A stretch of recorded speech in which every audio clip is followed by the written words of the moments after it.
is through the whole of society, and I question whether that's really can be possible to have a whole of a society approach. But I'll leave it there perhaps, because maybe there'll be some more reflections and questions. Okay, thank you, Andrew. For this, I'd like to move on to Laurie. Laurie, what I want to do is pull this chair, okay, so that people can see you all. Okay, thank you. Okay, Laurie, now you come from Tallinn, Estonia. You've of Cybersécurité, a cybersecurity company, and you also held different roles in government and at strategic level. Now, for you, of course, from where you come from, what are the challenges that you see today for democracies? Thank you. Yes, first of all, thanks for having me here. And yes, I am the mandatory Estonian in every cybersecurity panel and I apologize for that. But the reason actually for that is, of course, back in the history, 2007, when Estonia was cyber attacked, we were the first country who actually started to talk about it very, very loudly, and that got us those seats. And I think it goes to the heart of one of the key issues that we see in cybersecurity facing democracies, which is the issue of trust and transparency that is always at the stake, and we can see that manifesting in some of the exercises that we do in cybersecurity technologies. We have been, and then me myself, we have been involved for 15 years in designing and running all kinds of cyber exercises. We do cyber ranges, of course, which is highly technical exercises. But my job sort of the favorite part of my job is to actually work on the strategic level. We have probably under our belt over 100 strategic level exercises at the EU level, at the EU presidency levels, with the European Defence Agency, various European defence colleges, EU military certs, and when we look back at 15 years of cyber exercises, then probably I can bring to the panel a bit of a practical approach. Through those exercises, we are able to draw a mind map of strategic decision makers, how they look cybersecurity environment, how they look their challenges. And over the past 15 years, they have been changing. If we go to the heart of some of the way we have approached strategic decision makers is that we pose them some of the hardest questions that there are. And one great thing about democracy is that we can do that. So we can have a conversation about some of the toughest decisions, and then we can monitor how the trend is changing. And let's take one of the hardest questions that we ask in those exercises, that is the use of offensive capability.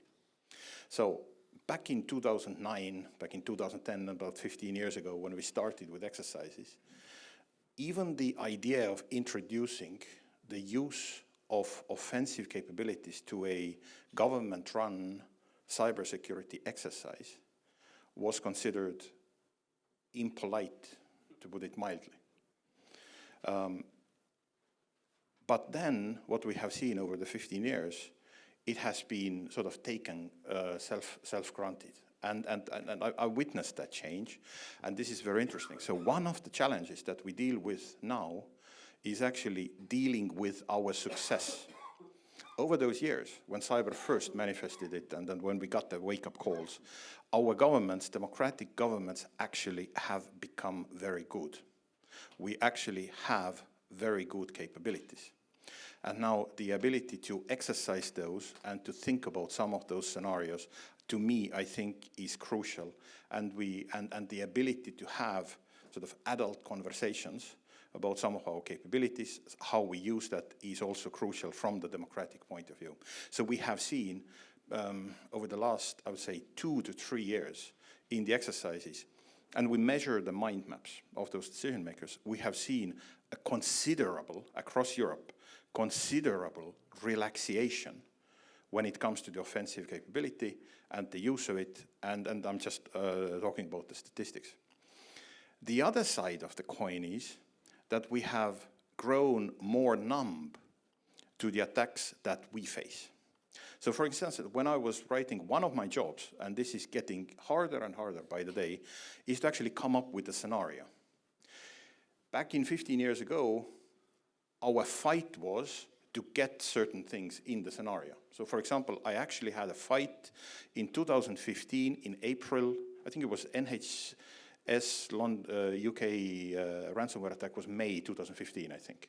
So in April 2015, we were having one of the largest exercises in Europe, and I was fighting for the scenario to have an inject where a hospital is taken to ransomware. The organizers were so against it. They said, this is not going to happen. You are putting out too controversial topics. Let's not do that. This is not polite. 1 month later, actually this happened. So had we had courage to play that through and not be too polite against ourselves, towards ourselves, we would have actually looked like geniuses. We would have had a chance of having whole Europe go through that exercise and actually maybe be better prepared. But because we are self-restricting ourselves very often, we actually miss that chance. So what we are seeing also in those exercises nowadays is that when we write scenarios, we use the expression cyber attack. When I put out now a cyber attack, when I put out a sentence or scenario inject that involves the word cyber attack to a government-run exercise, at least 3 lawyers come at me and say, you are not allowed to say that. Because cyber attack would refer to military attack, that would refer to a certain kind of response, and this is, again, generally impolite. And that I see as a second challenge, is that we have grown numb. Of course it's a cyber attack, it's a generic term. Why we can't use it? Why are we limiting ourselves? What it means is the capabilities, as our capabilities rise, we are also actually more accepting to the attacks that are directed against us. And again, I'm just showing you the mind map. I'm not here to give the value judgments. Is it good or bad? And again, in the strategy, you never can be right or wrong or give points. But this is just what is happening. So for an attack, and I said here we can say for a cyber attack that in 2010 would have qualified as an armed attack, in 2024 we say business as usual. And so this is the world that we're living. So there are many other challenges. I will limit myself for now, but I think one of the greatest challenges, if I just have to pick one, is this, the mirror image of getting better, getting good, dealing with our success, at the same time accepting more attacks. And that leads us to a certain type of world that definitely needs dealing with, and definitely that leads to a certain types of challenges to democracy. Thank you. Laurie, very enlightening, really, thank you. Now, Dennis, your turn, Dennis. Thank you. You're a researcher, Dennis, aren't you? Yes, let me start. And, right, okay. I'll give you some time, right. And at Leiden University. And in geopolitics. Yes. Hi, everyone. My name is Dennis Peeters. I'm a professor of global security and technology at Leiden University in the Netherlands, at the campus in The Hague. I thought we were going to be very widespread, and we are, but there is also a lot of linkages here, I think. One of them is about striking the right balance. In many stories I hear, okay, how do you strike the right balance when it comes about democratic societies being active in cyberspace? So I have a limited time. I wanted originally to touch upon 2 actors that are basically acknowledged in international law and diplomacy, but I think they play a very important role when it comes to cyber conflict in a digital economy. And they are, especially in my opinion, they are more problematic for democratic societies than they are for some of our more autocratic adversaries. And I'm talking about intelligence agencies on the one and private companies on the other. I think I have limited time, so I'll do my remarks on intelligence agencies, and I think Julien is going to say something about companies as well, so we'll roll into that later. I would like to argue that intelligence agencies are increasingly central to cyber conflict, cyber statecraft. They are, at the international level, they are crucially under-regulated, so they hardly exist in international law, for example, and they're very differently regulated when it comes to domestic policies, especially when we compare democratic societies with autocratic states. And the combination of those things makes that the way intelligence develops in cyberspace makes it, I think, a bigger problem for democratic states than for non-democratic states. Maybe start with the bottom line. If we look at international law, espionage as such is not covered by international law. It's not a violation of international law. We talk about peacetime espionage. The reasoning is all states do it, there's no regulation, there's no need to talk about it, we'll leave it as is. That worked for a really long time. Question is, does it still work in cyberspace? Because we see the following there. There's not much evidence of cyber warfare, right? In the beginning, we were all talking about cyber warfare as a standalone phenomenon. Nobody really talks about that anymore. A lot of people are talking about cyber as an intelligence contest. What that means exactly is a different question, but that is where we are. We also see, the phrase in international law is peacetime operations, peacetime espionage. The question is, and I refer also to Laurie, whether peacetime is very peaceful. The Oxford academic Lucas Callow talks about a zone of unpeace. And that's probably a more accurate conscription of where we are at the moment.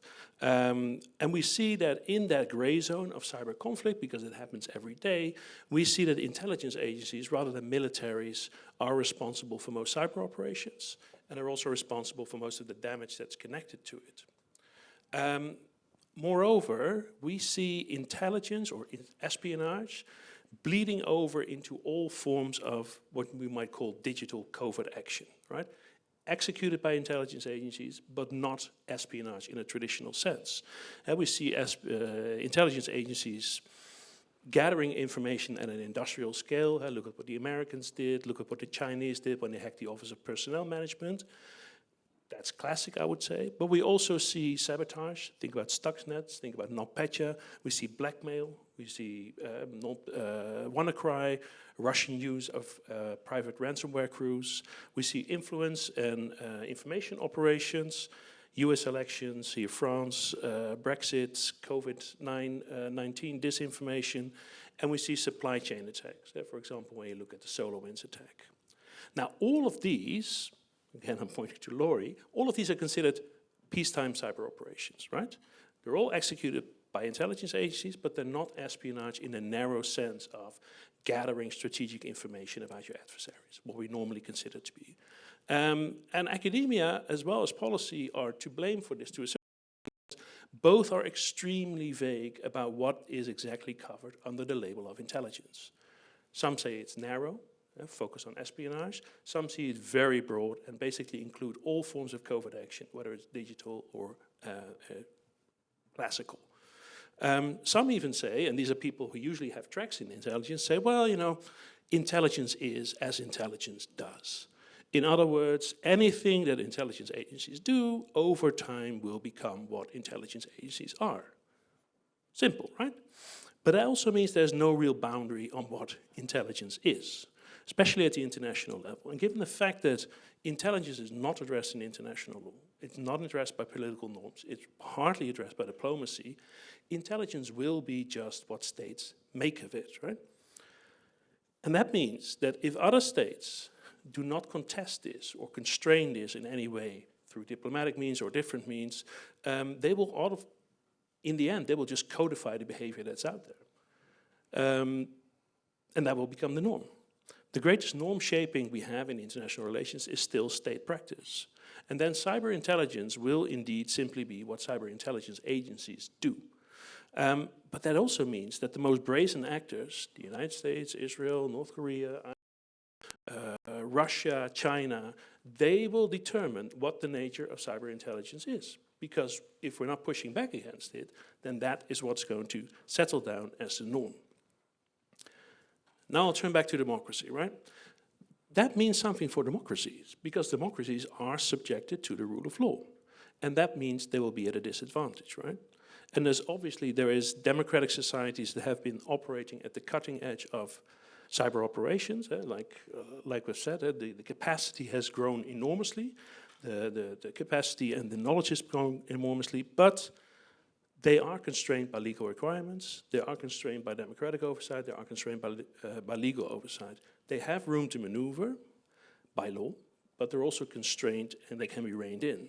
If you contrast that with intelligence agencies of most autocracies, they have almost unlimited freedom to do what they can and want in cyberspace, as long as it pleases the regime, of course, but they can push the bar on what cyber intelligence is much harder than democratic states can. If we then go back to the idea that intelligence is as intelligence does, that means that what intelligence will be is most likely to resemble what autocratic states make it to be. Right? They will call the shots in terms of doing it. And democratic societies are not allowed to fight fire with fire, and I think there's good reasons for that. But they will have to be creative in finding ways to counter this development, because it doesn't have any natural boundaries as we are. Right? There is no definitions, no legal norms in the intelligence that box intelligence agencies in at the international level. And then I had a whole thing about companies, but I'll leave that for later. Thank you, Dennis. Now, Julien, you're going to take up a different topic, I guess. Okay, all right, thank you. First of all, sorry for being late. I'm really confused about this. Secondly, I see that my new affiliation is put on the on the screen. So I thought I would still play on my plausible deniability, playbook, and just keep my academic and think tank affiliations with E3, with Geod, which is the case. And working for these stimulating and great institutions, but actually for the past few months I've been working for the policy planning staff of the French Ministry of Foreign Affairs and Europe, working precisely on the intersection between global affairs and cyber and critical technologies issue, which is sufficiently large enough to reduce the scope of my few minutes talk here, and perhaps I would suggest just to build on a few aspects you've all mentioned by just sort of I would say giving you a few bullet points about the panorama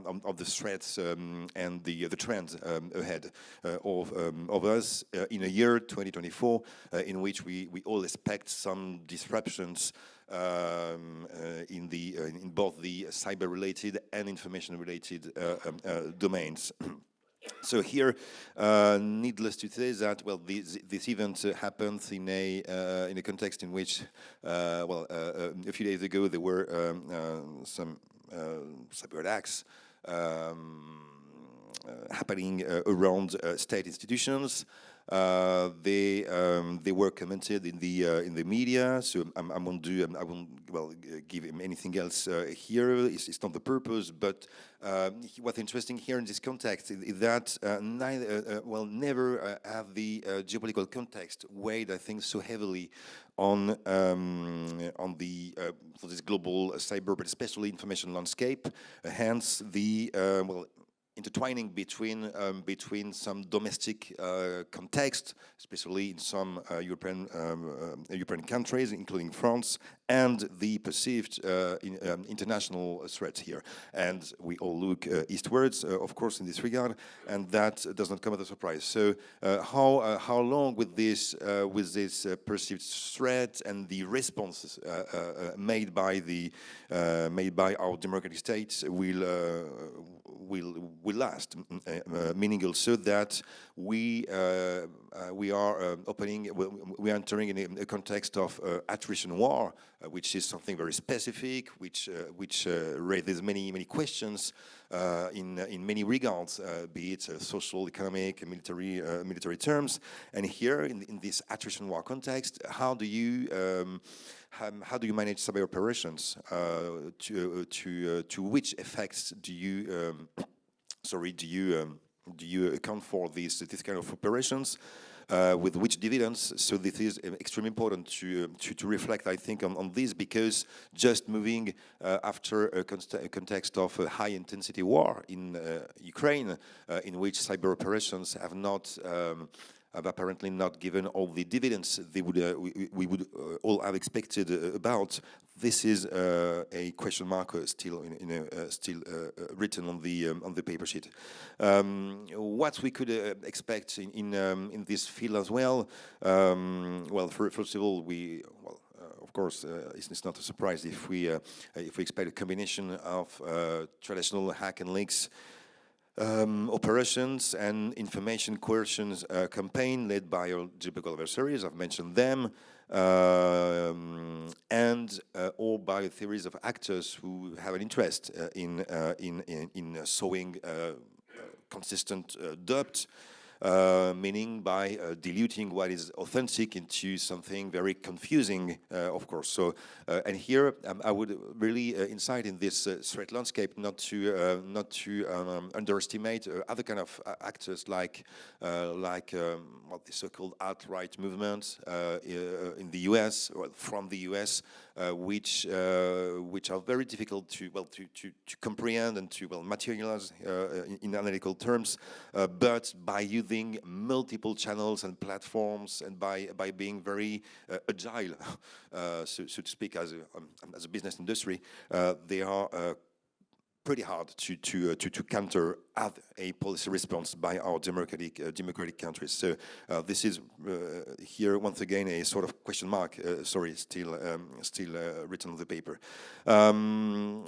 Otherwise, of course, we will enter a context with the Olympic Games. So I'm not going to tackle this issue right now. But of course, here I would have just a very quick comment on the of course necessity to avoid the worst case scenario, which could be what the Koreans lived back in 2018 in the Pyeongchang Olympic Games, during the opening ceremony, if you remember well, there was the Olympic destroyer malware, which nearly put everything apart, and that's a major risk, of course, both in terms of security of the networks during the Olympics, but also in terms of reputation and influence in some way through sport.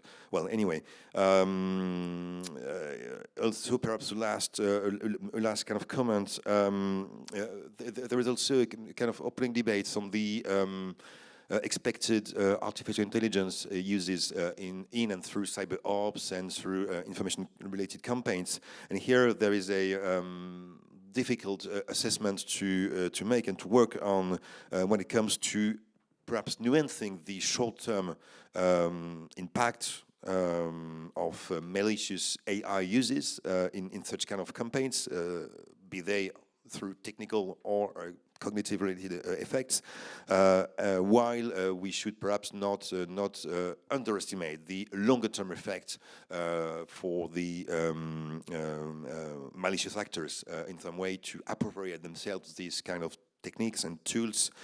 So here is with a sort of dichotomy between this short and medium and longer term prospects. So this is something perhaps we should all think about in our respective functions during the year to come. And perhaps I will stop here because I'm well. Perhaps. Okay, Julien, thank you. That was a bit fast, but there was a lot of information. You've mentioned a lot of let's say, aspects or sides of what democracies are. And you've also mentioned different threats, but not only threats, or attitudes, right?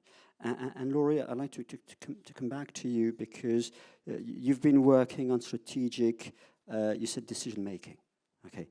And you said that that within the last 15 years, attitudes have changed. Now, I'd like to understand how you take up this challenge in your scenario, how you try to guide those decision makers through making good strategic decisions when you train them. Is that something you can address? Yes, that's a good question. And the problem in the strategic level is that usually we do not create strategy, because the thing with strategies, we will only find out after 20 years if it worked or not. I have been responsible for 3 cybersecurity strategies for my country. 3 of them I have gotten wrong. So it's there have been mistakes in all those strategies, but you find out a little bit later what you got wrong. But I think I would like to, I think the key is in the mindset, and I think the key is in looking at some of those things practically and understand where some of those problems are coming from. So to respond a little bit to Dennis and to make maybe an apology or to speech of defense to the intelligence agencies, having also been responsible for overseeing some of them, I would say that intelligence agencies actually, back in the day when those responsibilities were vested on them, were not entirely happy. So we've actually had fights to put certain capabilities into intelligence agencies. I would say that in some cases, intelligence agencies are better overseen, at least in democratic countries. But I get the point that the measure, in the intelligence world, the measure, what we do must be defined by the worst possible actor. So that's the common denominator. That's true. But at the same time, they are, I feel comfortable intelligence agencies doing some of the things that they do, because I think the mechanism is there. Where we don't have mechanisms, actually, we don't have mechanisms in police. We don't have mechanisms for this area. We don't have so much mechanisms in military, because there we are overly permissive. And in some cases, again, to come back to this example of the, how do we call cyber attack a cyber attack, and why we cannot call it a cyber attack, it is just because we don't have that toolbox in those other institutions, and it's immediately considered either too aggressive or too extraterritorial, and we apply certain kinetic concepts of land warfare to cybersecurity, which may not be accurate. So if I were to pick a sort of international law standard to apply to cyber, I would go with the law of sea, because that too, and even I would go back to Hugo Grotius and the Eurobelliac Pazis. And everybody, if you actually read the Eurobelliac Pazis, then it's not to limit state action. It was actually commissioned to permit state action in certain new areas of the world, in the new domain, which was the sea, which we actually started to discover, where we actually started to apply certain novel concepts of extraterritoriality, new concepts of sovereignty, and actually it was permissive, and I think we should try to relax a little bit about applying too much of these land concepts and sort of classic kinetic concepts to cybersecurity, because cyber works very, very extra. So for example, in law of the sea, you have the concept of hot pursuit. And it's considered completely okay for one naval ship to actually pursue another ship through the territorial waters of another country. And that's how cyber works. So if somebody takes my password, and if I'm not even intelligence agency, if I'm government cert, I should be able to go after whoever is owner of that password, if we can break it, if we can actually get it. So these are, and I'm coming now from private sector, so I can talk all that, and be a little bit independent. But I think what we are, I always bring this example, and we have in Tallinn, we have bus lanes. And I think it's the problem of bus lanes. When I drove here in that Jardin de Tuileries, you have this wonderful bike lane.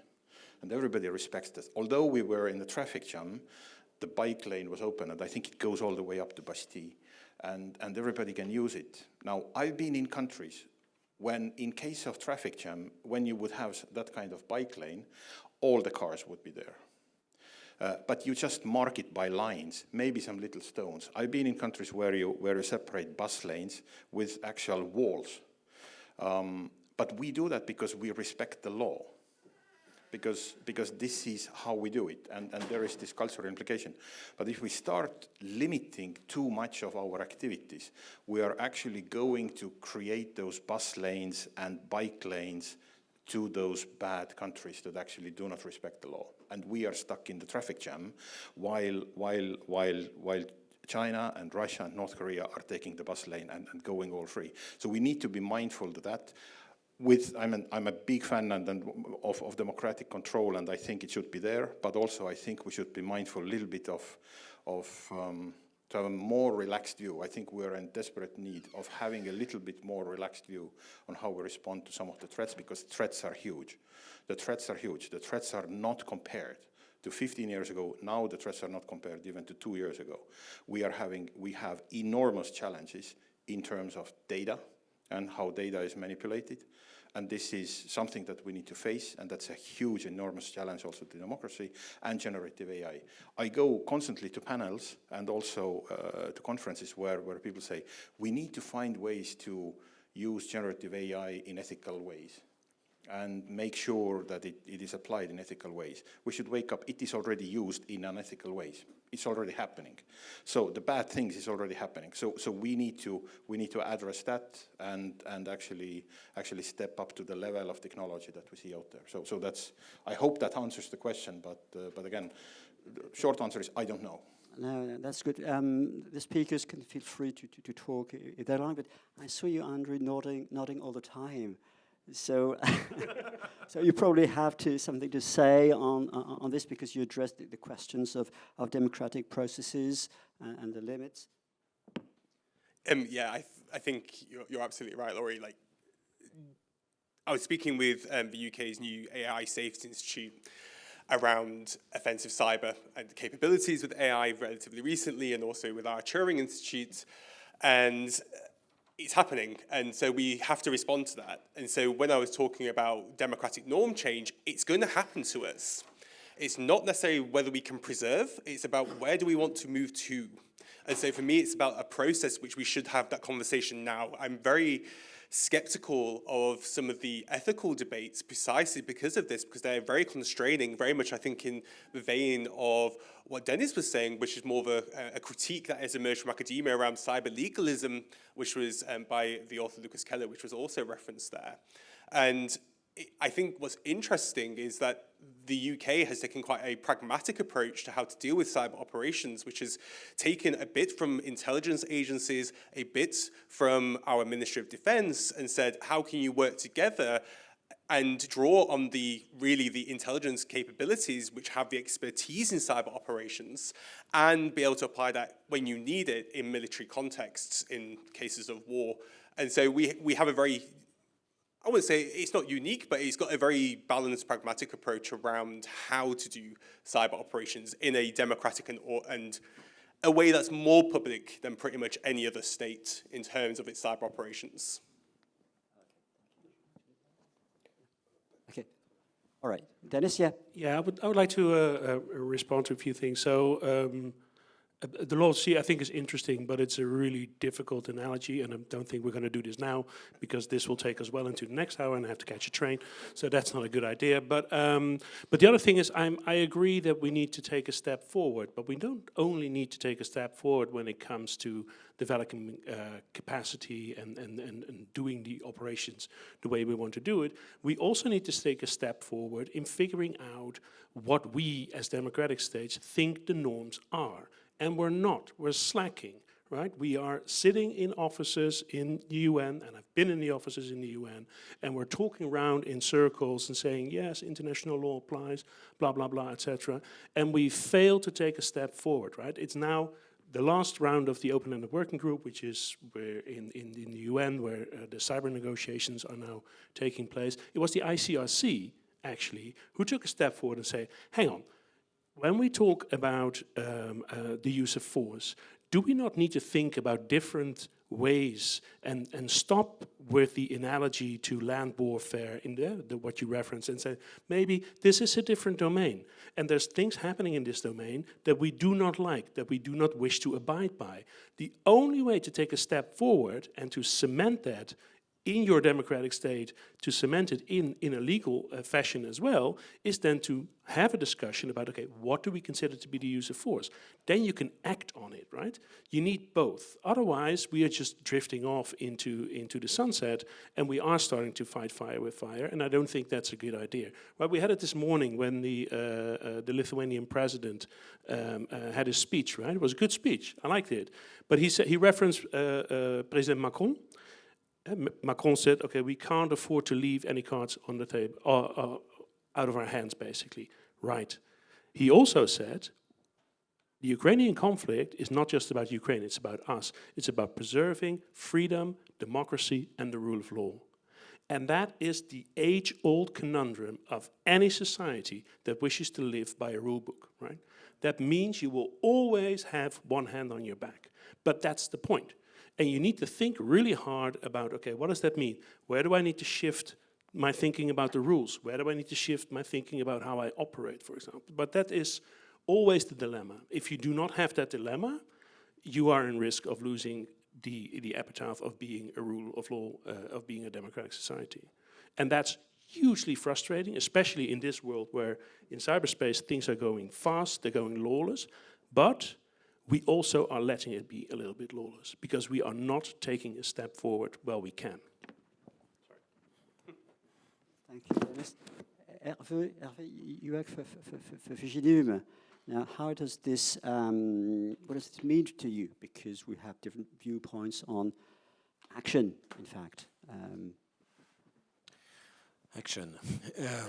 It's pretty hard for Vigilum to talk about that because we are just, once again, 2 years or 3 years old, and we don't do the response. What we find is that at a European level, sometimes cooperation is complicated. It's difficult for us, for example, to find an equivalent. As I mentioned previously, there is one in Sweden, but the rest of the time, the information issue is addressed by MFA or Ministry of Defense or Interior. And in that term, if we discuss directly with these entities, we compete with our own colleagues, which is something that we don't want to do. There is a tool that was deployed in September and at a certain level, and now in February it's called the DSA, and it's the regulation is really important at the European level, and I think that against the platforms, because nobody mentioned here the platforms, but some of these platforms are also very important on cybersecurity as they are important also for information. I think about Telegram, for example, which is used daily by cyber criminals, agencies or disinformation groups. This need for regulation is really important, and I think that the DSA will allow us to have a better comprehension and better leverage on disinformation, in fact, in that term. Thank you. Julien, to finish with you this first phase, before we take questions from the room, you have mentioned a few threats. Now, how do you see the impending threats now to our democracies? The impending threats. Yeah, challenges, the threats. Well, I've tried to tackle some of them in my initial words, but actually in a couple of minutes it's really hard to concentrate all of these and to mention everything, especially in a field in which we barely know all what's happening around. So just to perhaps to build on a couple of remarks here. I fully agree with what Dennis in particular said about the norms, the necessity of norms and global governance issue here. And you mentioned the GGE, for example, but I doubt that our audience this afternoon know about the subtlety of all the acronyms used for discussing all these evolving norms. And if I just dare to talk about the EWG and all the myriad of venues, international venues, and new kind of institutions, semi-state or private sector-led or citizen bottom-up